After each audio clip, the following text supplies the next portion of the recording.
Joined today by Colin from MoneyGuide, and we love to bring our partners onto the show so we can kind of talk best practices and give demonstrations on exactly how the integration works and talk about the platform in general. So I'm going to go ahead and give Colin a minute to introduce himself, and then we'll go ahead and begin. Sure. Yeah. Thank you, Nora. Hopefully you can still hear me clearly. For some reason, my audio shifted as soon as we jumped in the webinar. But um, first off, thanks for inviting me to join you today. I'm really excited to talk to you guys about some of the things that Money Guide can offer. What I really want to focus on when I get in is kind of the efficiencies that are created by having a lot of this great data that Nora is going to cover populate in Money Guide automatically. A big focus for us is we always like to say trying to put the client's life before their money.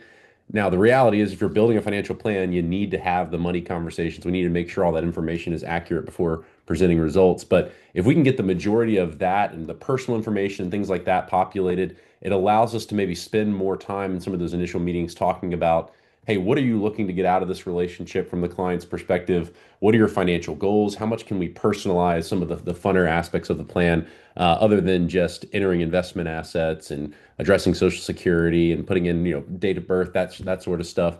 The more we can get that information automatically populated, again, the more fun we can have in some of these initial discussions, and more quickly also get to some of the more engaging features on the recommended scenario page. So that's going to be a big focus for me today. Very excited to join you. And yeah, I'll let Nora kind of kick things off and walk through the Precise FP side, and then we'll talk about what it looks like once it comes on over into our neck of the woods. Thank you. Yes, yeah, thank you so much. And I agree. I feel like the time you actually get in front of a client is a very small percentage of time. So being able to do some of the data gathering and kind of the DNA of client information beforehand or even after the meeting is a lot more productive. So first, if you want to turn on the integration, you're going to want to go to the bottom left-hand corner. Right now it's my headshot, but if you didn't have your headshot added, it would have just a silhouette of a person there. And if you click on that, you're going to go to the tab here that says integrations. So you'll click on the silhouette of a person and then choose integrations. And then this is in ABC order. So you would just go down to Money Guide, and mine's already enabled, but you would just click on that button and enable that integration. So this is a one-time thing. You would go ahead and turn on the integration, and then it is ready to use. And with our integration with MoneyGuide, we also have an enhanced form in our form library. So if you go to templates on the left, you can click on the tab here that says form library, and you'll find about 40 templates here available. But if you're using MoneyGuide, you should just type in MoneyGuide there into the search bar, and you'll find this financial fact finder that is going to be optimized to that integration. So if you just choose install this template, it'll go ahead and take that template from the form library and put it into your tab here that says My Templates. So if you go to Templates, go to Form Library, search the Money Guide Enhanced one, install it, and then it'll appear here in the My Templates area. And this is where you would, I would say, any front end work would and be entailed is right here in this part of the process. So when you customize it, what you're looking at right now is not the way that the client is going to see it. So don't worry. This is kind of like a back end look where you're able to see the macros that would be included, and you'll be able to see the different boxes that come with this template.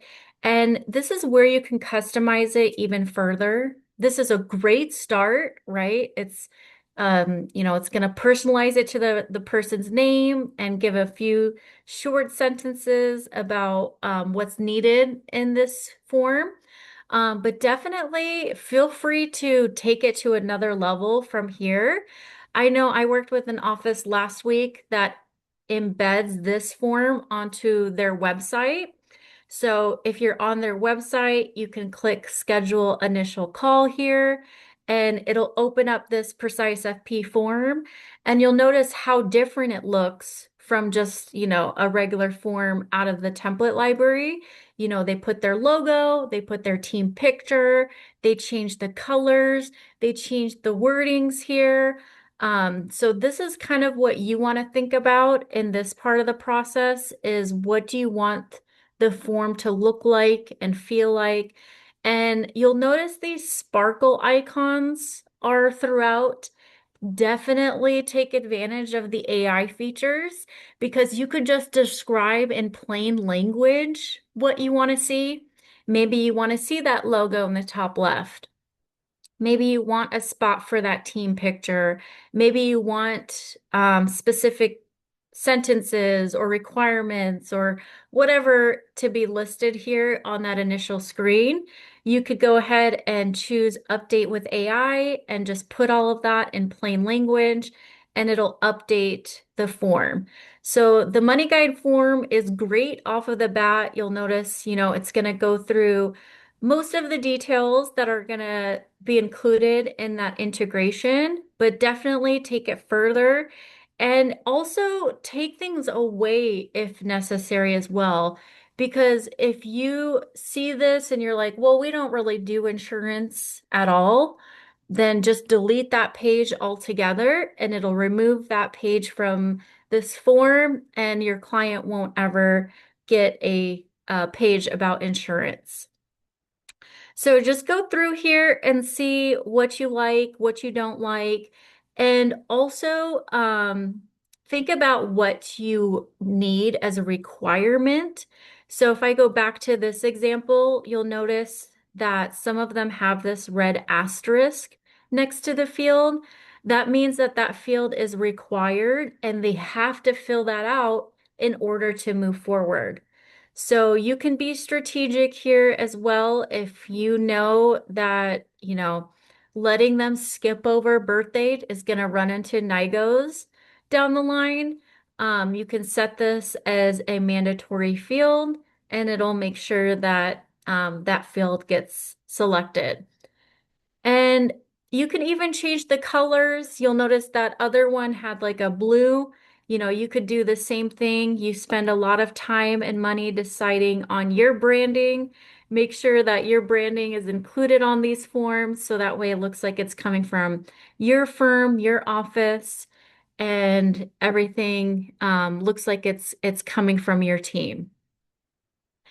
So if I go here to emails, this is a very overlooked part as well.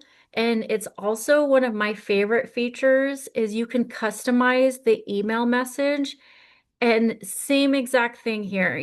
This is a perfectly great message to start off with when you're sending an email to your clients, but definitely get personal, get creative here as well. I see that a lot of offices say that what you put in this email here helps with the completion rates. So you'll notice this office is letting them know in this email before we get started, I'm going to need this information. And you'll notice there's a numbered list of the information that's going to be needed. And I think this helps a lot because when they get that message in their inbox, they're right off of the bat able to see, what level of commitment is needed, what things they might need to grab before they get started. So this is very helpful. You could even put a little time estimate. It might take 12 to 15 minutes based on what the template data was saying. So this can be helpful as well. And I've seen AI really used in these areas, like the welcome page and like this emails tab. So that way you can take a few details from this person's life, like they like the Phoenix Suns, they like to volunteer. One of them is a lawyer. You could take those details, tell the AI, and it'll customize the message even further.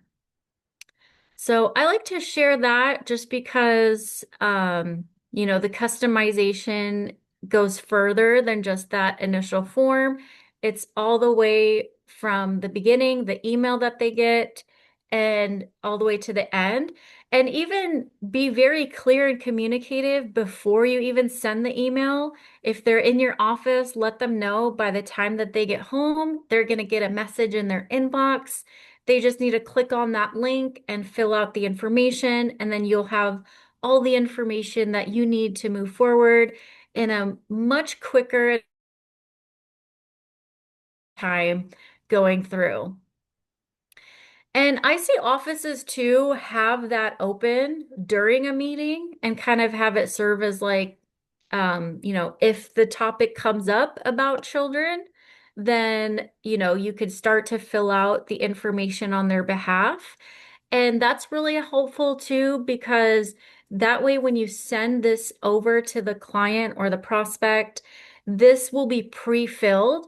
So during your meeting, they might have mentioned their three children. You could put those three children in there. And then when they open their form, the three children will be there. And at that point, they're just, checking for capitalization and spelling and things like that, or anything missing or incorrect. So that'll be some best practices involved with kind of setting up the form and making sure it looks and feels exactly the way you want it. And I have a help article here open in another tab. How you get here is you click on the question mark on the sidebar and you click on knowledge base.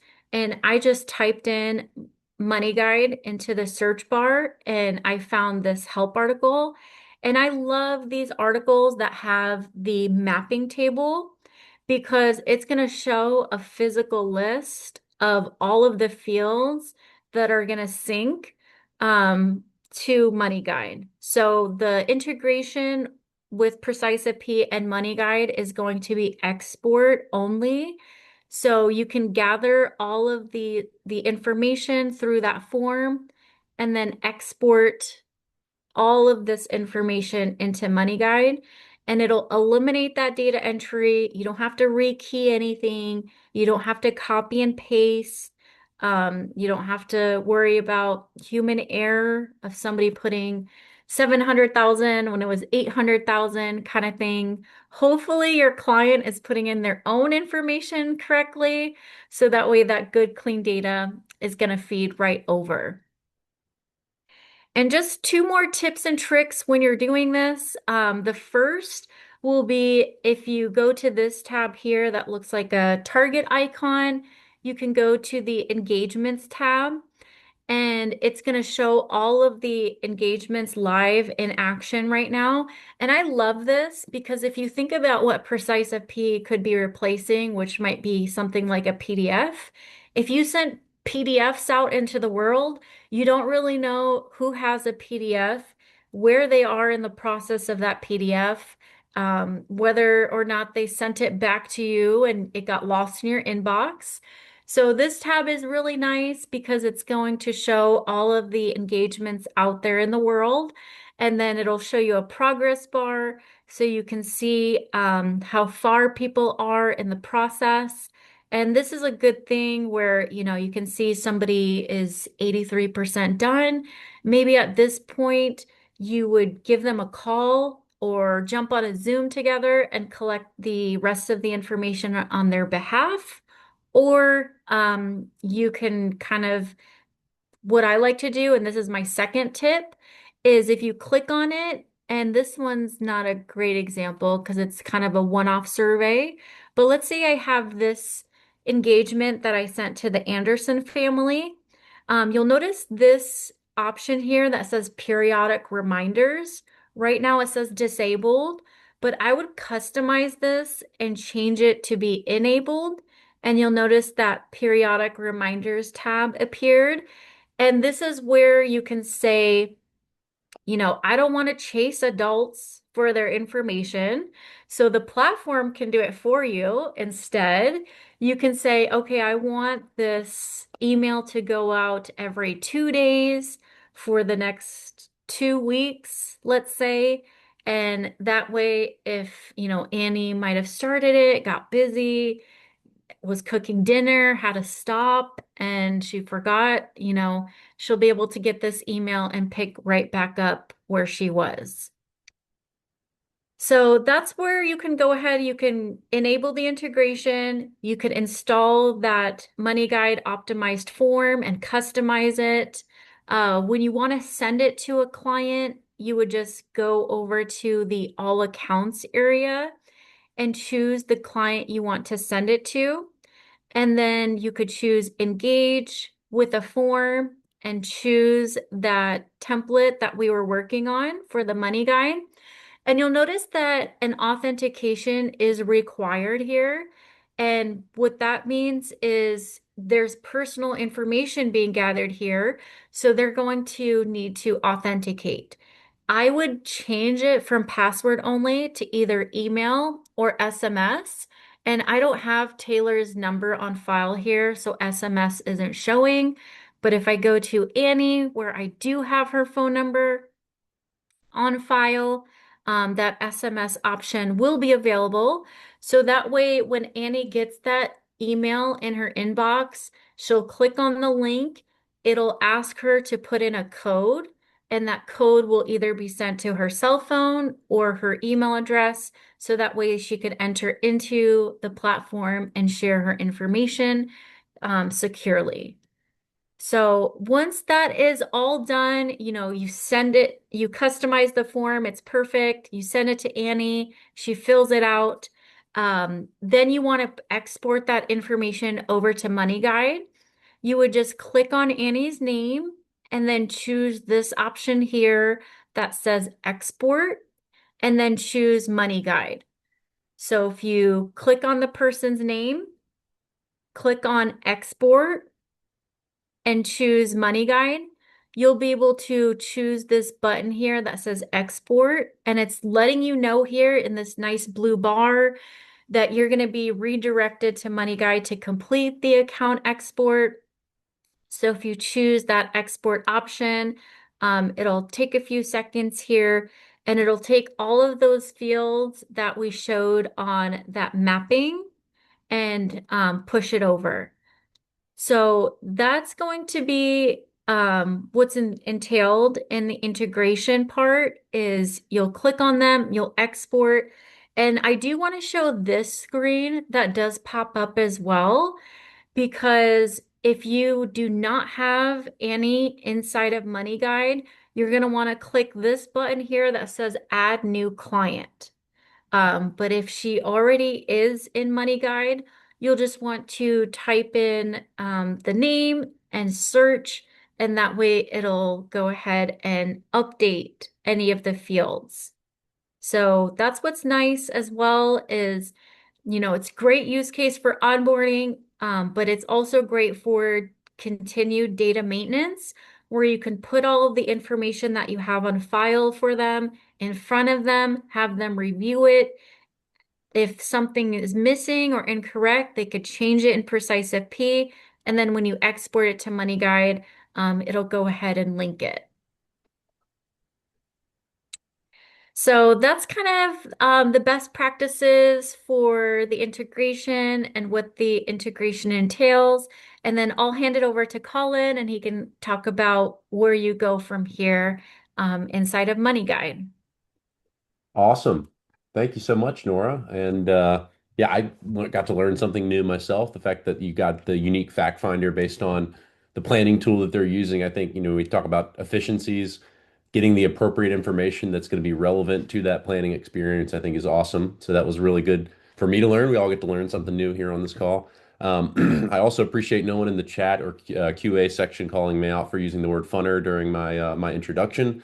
That made myself cringe, and nobody called me out on it. So if you cringed as well, I appreciate you keeping that within. Um, so I'm going to talk about, once that information passes over, some of the efficiencies that are created and where that information lands. So really quickly here, let me pull my plan up that I've got. So there is one more screen that you're going to see after either choosing that it's an existing client that you're launching into, or you're adding a new client contact on the Money Guide side with that export. And it's really a pretty straightforward mapping screen that's going to ask specifically about the investment accounts that are being sent over. So it gives you the opportunity to say yes or no. Do you want that account to map over? Typically, your answer is going to be yes. If it's crucial to things like their net worth and their ability to fund their goals, we're going to want to make sure we account for each and every one of those. But it is also a great opportunity to confirm, ownership was entered correctly, the account type is transferring over appropriately, so you can select what type of investment asset, which should be auto-populated to the right account. But just a good way to confirm that before completing that export of all that data over. And then I just want to kind of echo something that Nor mentioned, which is, as things change in the client's life and we're updating some of these things, it definitely is a best practice to update that on the PreciseFP side so that the next time you export that client, we're collecting all of that up-to-date information that's been changed. So that would definitely be the best practice. Just wanted to kind of repeat that. I know she mentioned that already. When you first get here, this page might look a little bit different depending on whether or not it is an existing client or not. So I already have a financial goal plan created for my clients here, Mike and Sarah. If you don't have, if it's a new client contact, obviously you haven't gone through a planning experience with them yet. It's over here on the right where you'll get that conversation started. It is important also to point out the fact that MoneyGuide does now have two main planning tools that you can choose from. The classic money guide, goals-based financial planning software is probably what the majority of folks on the line today are interested in because you're probably most likely using that. But if you do have access to Wealth Studios, which is our more advanced pre-retirement cash flow solution that also goes a lot more in depth with estate planning as well, the good news is all that information that Nora mentioned is going to populate what's called the profile for that client. This information is global, regardless of which planning experience you're going through with that client. So whether you're using the goal plan, which I'm going to be focused on today, or if you're going headfirst with the more advanced Well Studios, any information that flows over to this profile, which is where all the personal information, resources like the investment assets that you're entering, all of that's going to populate here. And rest assured, whether you're using Goal Plan or Well Studios, that information will be available within both of those tools. So I'm going to jump into an existing financial goal plan that I've got for these clients, and I want to kind of point out the areas where you're really saving time. I actually do a separate webinar from time to time called Creating a 5 Minute Plan and Money Guide. And the idea behind that is not to say that in 5 minutes I've got this comprehensive, holistic plan that I'm going to be delivering to the client. It's more so, I would say, for suited for prospecting or first time planning engagements where someone like Mike and Sarah maybe comes to the table with very limited information around, these clients, by the way, are in their mid 40s. What am I going to be spending in retirement? Mike and Sarah might give you a blank stare. I have no idea. There are some efficiencies that allow you to move through this experience very quickly, get to some initial results, and hopefully start creating buy-in for them to come back to you with more information and eventually, hopefully, increasing wallet share and opening up about maybe additional resources that are out there. Um, that said, one of the key things that makes that process so efficient and can speed up that 5 minute plan even more is having things like investment assets and personal information populated automatically. If there are two areas I would say where the conversation can be a little bit more time consuming. One of them is definitely entering investment assets, going through and choosing exactly what the client has, putting in all of those details. If that's populating automatically, that's a huge time saver once you get into this particular experience. The other one is creating goals. So if Mike and Sarah have given this some pretty decent thought and they're coming to the table with a lot of specific things that they want to make sure they're able to spend money on throughout their financial life, this can also be time consuming. But I would say maybe as far as the money guide planning experience goes, in a good way, because is allowing us to focus on the things that are most important to the client, the things that they want to make sure that they can accomplish. And we can reserve more time for these discussions by having things like those investment assets and personal information populating automatically. So I'm going to get to this here in just a moment. I do want to point out one other feature that I think is great for client engagement, and definitely something that if you're using Money Guide one-on-one with the client, pulling it up on screen, I would highly recommend taking the client to this page very early on in the discussion. So I'm kind of jumping around, use my top nav, but you'll notice if I was going through this page by page, this is literally page number 3. that you're going to come across where we're just simply asking them to lay out what are your financial expectations? So, what are the positive things that you'd like to get out of this conversation? And then I would argue, even more importantly, what are your concerns? And the reason I say those are more important is because, in all likelihood, if an advisor is actively reaching out to sit, or a client is actively reaching out to sit down with an advisor, there's something in the back of their mind that caused that initial contact. So it could be that they've experienced, someone close to them who's lost a loved one. It could be that they're just reading a ton about what's going on in the economy right now, and they're concerned about, what market turbulence might have on their long-term plan. Whatever that may be, we're allowing them to bring those up very early on in this discussion. Um, and then furthermore, letting them know if they're willing to stick with us, go through this initial process of getting the plan created, we're going to make sure that we find a way to have this plan address each and every one of those concerns. So if you think about things like, she's saying that Mike dying early, her spouse dying early, is a high concern of hers. I'm not going to sit here and start selling life insurance off of this page, but if that's a conversation that I was thinking about getting into anyway as part of this holistic plan, this is allowing them to broach that topic so that when we do start discussing life insurance needs, we're more or less saying, hey, we're adhering to a concern that you already expressed, and not necessarily forcing them into what can oftentimes be a somewhat morbid discussion. So again, by having some of the required information populate automatically, I can reserve more time for some of these more touchy-feely conversations. And I'm going to see how many of these concerns I can address in a very quick 20-minute demo today. And I do apologize. If you hear my dog behind me, he had surgery earlier this week, so he's rocking the cone of shame. You can kind of see it over my right shoulder there. Poor guy. Oh. Very clumsy. He's a giant lab, and he will run into everything under my desk when he gets going. So, the next thing I wanted to get into was the goals. So this particular page in a goals-based financial planning software, extremely important. But the way we've built this out is to be interactive. So they can find the things that are most important to them along the top here, drag them down and start prioritizing for you their needs, wants, and wishes. And the way I typically position this is the needs are the things the client must have. Basic living expenses in retirement, healthcare, I'll typically include as a need as well. Wants are the things they're not going to enjoy their financial life without accomplishing. So I've got some extra living expense for discretionary spending. Sending their son to college is very important to them. And then the wishes, we can start to kind of file those mentally as the things that maybe the client laughs about when they think about, hey, this is something I'd like to do, but maybe I don't know necessarily if it's in the cards. And the whole reason they're having this discussion is to see what they are capable of financially. These are the items that would kind of land in that category. So trips to the beach, they might already have some travel and that extra living expense. This might be an additional trip they'd like to take. Gifts to the Red Cross, they'd like to be charitable, but if their plan doesn't work, that might be one of the first things they think about cutting back on. The more time you can spend prioritizing these goals, the more value you're going to get on the back end of the plan.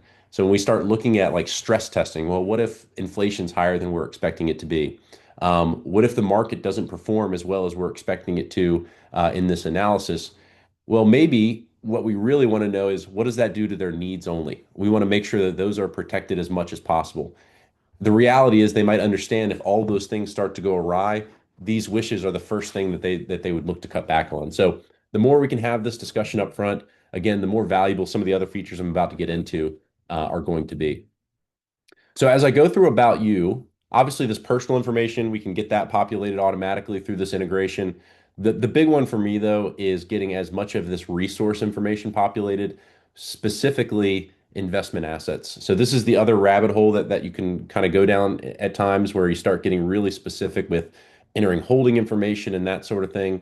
So if I can have these assets populated for the most part automatically, really this just becomes a review conversation. So does this look accurate? Is there anything that we're missing? Obviously, if you do have access to account aggregation through MoneyGuide, they can link accounts automatically. If there's an outside held account that you also want to make sure updates every time you launch that client, that is a route that you can go.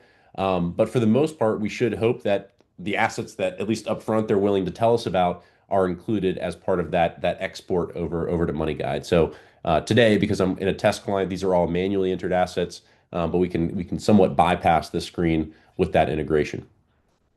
Okay. So they've got some other income sources to help throughout retirement. A pension, I think, is what this 35,000 represents. Social Security on top of that. But what I want to look at is my client's recommended scenario. So once I've collected that information, I know what spending looks like for them. I know what resources are going to be available for the goals that they've got for their family. This allows us to more quickly get to the recommended scenario page where I think this conversation gets a little bit more illustrative in addressing those concerns that they brought up initially as we were moving through expectations and concerns.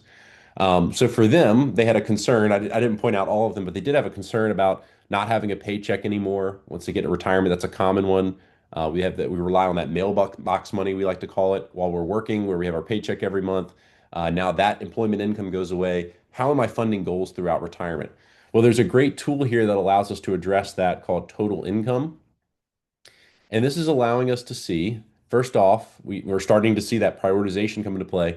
There are essential goals with this dotted orange line going across, and then the additional discretionary spending, the wants and the wishes over top of that. So this represents total spending year over year throughout retirement for Mike and Sarah. And I'm just going to quickly click check all here, which is going to turn on all these income sources. And this allows us to see where are they reliant on portfolio withdrawals. For these clients, I do have them delaying Social Security until age 70, so they're retiring at 65, but then we don't see this income source kicking on until they get to age 70. We do see that pension, which might have seemed really significant to them, but we notice that's really only making up a small portion of their overall spending throughout retirement. And then we can also see things like RMDs. So once they get to age 75, based on their date of birth, RMDs are kicking in. And for a lot of clients, this is their qualified assets is the main asset that they retire with. And so before RMDs even kick in, they're already making significant withdrawals to fund their goals. But there are situations like we see here where the client is actually being forced to take more in the form of RMDs, maybe than they even have for spending in those years. So we can start to see where, in this case, they're being forced to pay higher taxes because these distributions exceed what they actually need for their spending. So what this can start to lead to is an additional conversation, maybe around a Roth conversion or tax planning. So if I click tax planning here in the top right, this changes our view a little bit of what we're seeing here on screen. What this is now looking at are all of my clients' taxable income sources throughout retirement. So we still see Social Security, but this really should just be 85% of Social Security because that's the taxable portion. RMD is not kicking in until a later year. So I'm able to visually see where are they falling into some of those lower tax brackets in the earlier years of retirement. And one thing I might be able to do to remedy some of these higher tax brackets that we see later on, getting into the 24, and then after he passes away, even all the way up into the 32% bracket, by including something like a Roth conversion to show that long-term impact. So this is where we can take a look at this new taxable income source. Basically, what I've said is I'm going to maximize the 22% tax bracket with a conversion. What that has hopefully done is smoothed out their tax situation, so we're not seeing such significant leaps into that 24% bracket. And that's resulted in over here on the right about 183,000 in total lifetime tax savings. Furthermore, we can see it's increased their ability to fund goals by 2%. So these are just some of the more interactive features that we can more quickly get into by having some of that information that we talked about populating automatically. Again, it's not as if you don't want to confirm all that information. I think as you're reviewing the plan, that's certainly important, but that's a heck of a lot faster than having to manually enter a lot of that stuff on the fly.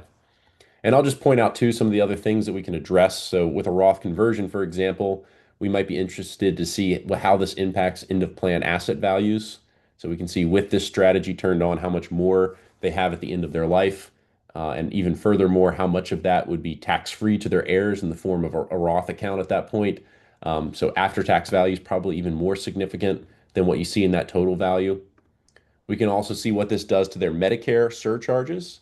So notice my Roth conversion does not even get them into tier one during those years of the conversion. But what it is doing is keeping them out of things like tier three, where they're really experiencing those high Medicare Part B and Part D additional expenses. Okay, so that was one of their concerns. How are my goals being funded? There's another new feature here called retirement living that does a great job of addressing that as well. While we're on this page, I obviously don't have time to cover all the cool stuff over here on the left-hand side, but I will just point out another very engaging feature that we find advisors get a lot of value out of, which is this play zone. Now, my clients really without making significant lifestyle adjustments. We were fortunately able to get them into the confident zone.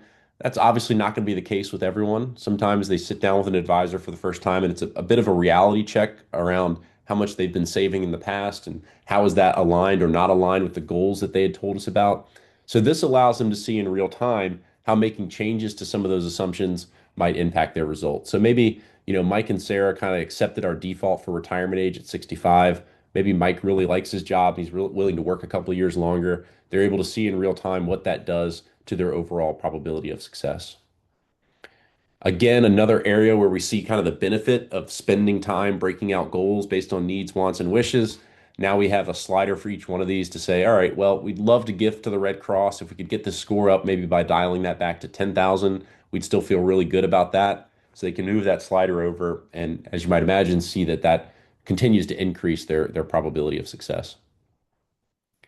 Okay. So I'm not going to save this, but as you might imagine, we've heard some really impactful, mostly anecdotal stories that advisors have shared with us on being able to realize as the client sits across the table from them that the client doesn't have to work as long as they had initially thought they would. So they're learning that information while they're in the advisor's office and just really, again, creating a really impactful relationship with the client. Super nice. Do you find that advisors are doing this on behalf and showing them the results or doing it together? Yeah, that's a great question. So the program was designed almost every screen that you see to be done with the client sitting across the table. Um, I think since we're on the topic today, I think one of the things that becomes a little bit more cumbersome to try and do while they're in the office is enter things like investment assets. But everything else that I've been kind of showing you today that we're able to focus more time on, I would highly recommend trying to use it interactively with the client. Probably the one exception to that rule is the what if worksheet, which is where you're doing some of your more advanced planning. That's typically where we say the advisor's rolling their sleeve up, doing some things behind the scenes to create alternative scenarios they'd like to present to the client. But particularly for newer users, that's not necessarily a page I would take the client to start modeling things on the fly. And that's really the reason why we've built out some of these more interactive things like tax planning, total income, Social Security, so that we can still address some of those hard-hitting questions without overloading the client with something like the what if worksheet. Yeah, and I'm sure Yeah. there's a ton of best practices alone of like if it's the husband and wife and letting them each try it and seeing Yep. what what happens with their disagreements. Absolutely. And there are a couple of areas too, as you're moving through the plan, where we try to isolate each individual. So I know people run into this all the time where there's one spouse that's really controlling the entire conversation and they're having a little bit harder time getting the other person involved in the discussion. So particularly when you're discussing like risk under risk and allocation, you'll notice it's not just the household score that we ask for. You can have an individual conversation with Mike and Sarah and then try to find some common ground there with that household score. Oh, Um, no. and then also things like the play zone that I just showed, those are all things that can be shared through the client portal. So that's something that maybe they don't feel comfortable moving those sliders around while they're sitting across the table. You can say, that's fine. This is what the feature looks like. When I send you off today, I'm going to give you online access. This is absolutely something the two of you can go home, crack open a bottle of wine, do from the comfort of your own home. And actually, there's a way to send what they designed to the advisor without overriding this recommended scenario. Yeah, and you kind of want to build in that muscle memory of clients logging into the portal and doing that like annually, quarterly kind of thing. Yeah, yeah. I think it depends probably from client to client. Some won't use it at all. The good news is it doesn't hurt anything to set every single client up with that access because I think you'd be surprised. Regardless, we hear all the time, well, my clients are on the older side. They're not going to even care about this, and you'd be surprised. I think everyone is pretty much in tune with technology these days. Regardless of the client you're working with, I would recommend giving them the access to their snapshot of their plan, which does include that play zone. And then probably again, just reminding them each and every time you're meeting with them that they've got that online access is probably helpful. Hmm. Yeah, I could see that. Yep. Really quickly, last thing I wanted to kind of show, and I won't go into the addressing the life insurance needs, but I do think this is an important, again, call out to the breakout of the needs, wants, and wishes. This, what are you afraid of? Which I'll admit has a bit of a corny name, but the idea here is we're addressing some of the concerns that the client had brought up initially in the meeting. So for them, remember, him dying early was a really high concern of hers. I can see in real time, we built him living to 92. if he were to suffer an early death, I'll just go all the way back to his current age of 46. We can see in real time what that does to their overall probability, which has kind of been our focus up to this point, drops it from 80% down to 19%. The good news is when it comes to the needs that she has as a surviving spouse, they're still above the confidence zone, still in a really good position of funding those items. That said, there still could be a conversation around life insurance so that she can enjoy that lifestyle a little bit more and make sure that those wants and wishes are protected as well. But again, when you talk about inflation, it's a really hot topic right now. We want to be mindful not to just go into the plan and say, all right, well, inflation back in 2021, 2022 was crazy high at 6, 7%. You don't really want to do that and jack that up for a 40 or 50-year plan. But I do understand the sentiment that, hey, we could be off by a little bit. We're looking at a long-term plan. What if it's a 0.5% higher than what we're expecting? And this is kind of typically what you'll notice if you've done a good job of breaking these goals out. Needs are in a great place still. Needs and wants still look good. And then the reality here is that two-thirds of the trials we're running, all of their wishes were covered as well. So we might need to dial back on those, but there's still a high likelihood that even if we're off on inflation, all of these goals are still going to be covered. And I'll just point out there's a very nice natural segue. If that early death really did start to crush the plan a little bit, just by clicking next, it'll take you into this protection module, which is where you can have a more detailed conversation on life insurance needs. So a lot that I would love to show. If I have any problem in demonstrating MoneyGuide, it's doing it in a short period of time. So I'm going to share some information on kind of where you can reach out to us if you'd like to learn more. But I do want to point out our support center up here because I think Nora did a great job of walking through what that integration process looks like. We do have some support documents around integration partners in our support center as well. So if you click support in the top right, first off, the most important thing you'll find here is our help desk number. So if you're working on a plan and you have a question, don't sit on that question. Pick up the phone, call that team. We have like a 94% first call resolution rate. So there's a very high likelihood that you're not just going to talk to someone, but you're going to walk away from that discussion with an answer to a question that you have. But over here on the left, too, with all these other resources, you'll see integration partners. Um, and if I scroll down and click PreciseFP, for example, this is where I'm going to see an integration how to set up guide. And it also goes through all this great information that passes from the partner. And you'll also see some contact information for PreciseFP there. Hopefully that's still accurate and I'm not sharing dated stuff there, Nora. But again, that's just in our support center, integration partners. Find the icon that you're looking for. There's a lot of great information there as well. So with that, I know we wanted to leave some time for questions. I am just going to jump in really quickly here and give you some contact information on where you can learn more about our tool. If you're interested, please feel free to contact us, 1-800-841-5312, or just simply email sales@moneyguide.com, and we can take care of you there. As I mentioned, there are kind of two main planning tools here that you see referenced, but there is also the ability to bundle for the entire MoneyGuide platform. Which basically cuts the price of adding up all those features together in half. So definitely the way to go. But please feel free to reach out if you have any other questions. Other than that, Nora, I'm happy to hang on the line as long as we need to get whatever questions we have addressed. Perfect. Thank you so much. That was awesome. And when you finish, is the client getting a copy or is it more like saved for your reference as the advisor? Yeah, so that's a good question.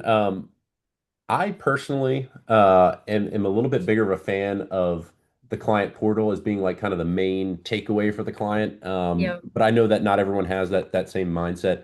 There is a report section. And this can be used to either uh, save internally and document where the plan is on after each individual plan review meeting. So you have the ability to fully customize the report that you generate and design kind of your own messaging of what sections you think are most important to share. When you create it and you do create and save to history, that's going to save a copy of that report. So you'll notice I had one for this client back in 2024 that I saved. So that's a great way to archive as time goes on. This is a living and breathing plan, so I can always Mhm. come back to it really quickly, what it used to look like back in 2024 by accessing that report. But it does also give you the ability to print that and give the client something tangible as well. Yeah. Yeah, I've worked with some offices that are like, I don't. I don't want them to have it. It's kind of like when you get your blood results and you get, one that's off and you start Googling things and stuff. They're Yep. like, I don't want clients doing that. I'll address any questions. Yeah, yep. And I will say to that point too, that's why having that initial discussion where you get the plan on track, because the reality is, as Norm mentioned, the first time you plug in the client's information and look at that result, it might not be something you want to share with the client until you have them in the office where you can have a Mhm. discussion around it and not just scare them with the result. But once you have that strong plan in place, I'll just show you really quickly. The snapshot is what we typically recommend sharing, and this is basically what that client view looks like once they get that online access. So it's got probability of success, net worth. Again, all this stuff changing each and every time you export from PreciseFP to update that information.